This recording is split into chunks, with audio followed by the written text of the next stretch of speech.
So now Middle East might turn into flames in upcoming days.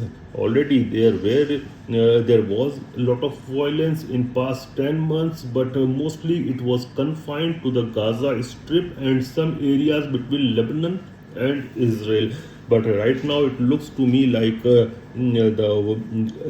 escalation ladder is on steroids, and it may escalate a lot, especially after the assassination of Hamas's political chief, Mr. Hania, and also prior to that attack on Beirut, in which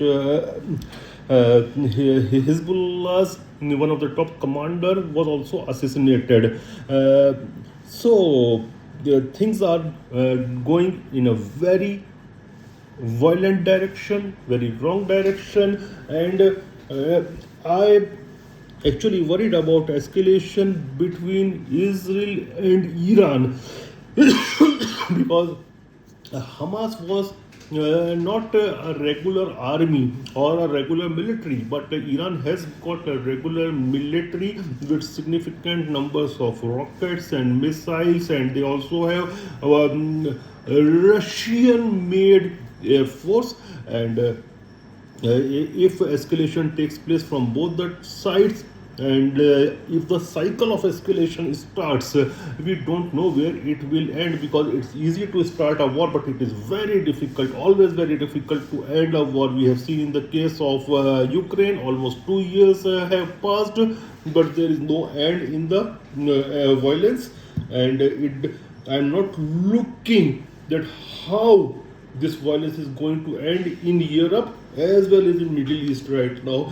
And if you talk about Iran, sometime back in April, they actually started. They managed a deterrent when one of their government official was assassinated in Damascus, in their I think it was annexee of their embassy, but it was a diplomatic compound by Israel. And then Iran attacked by drones and missiles on Israel, and Britain and France came to rescue, and then things got de-escalated. And it was, I think, 1st of April when the Damascus bombing took place, and after 12 days of that, Iran actually went on offensive on Israel.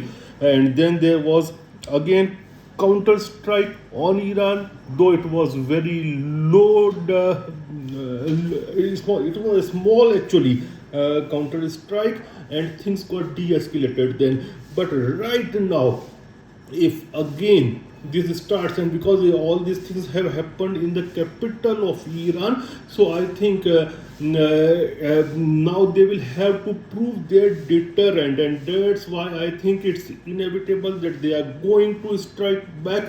And already United States have sent its 12 warships there in the Middle East region.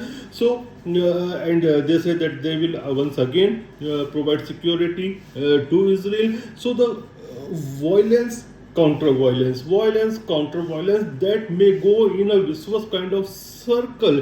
And elections are there in Washington, so things will be politically determined as well. So things are not going good. And if you look at that region in particular, I don't think that any of the country of Middle East want a war. I don't know about Netanyahu, because there were reports coming when he was in Washington that some kind of ceasefire can break, but it went off the table after these strikes on Tehran as well as on Beirut. So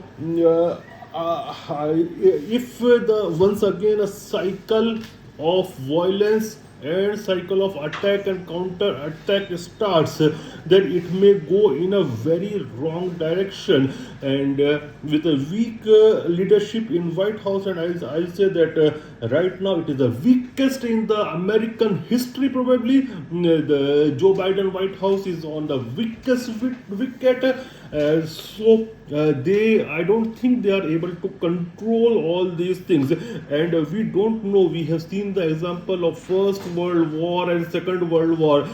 Things may start, but you don't know. The regional countries, the Arab countries are not in a position to fight with their armies. They are not very strong countries, except in the case of Iran.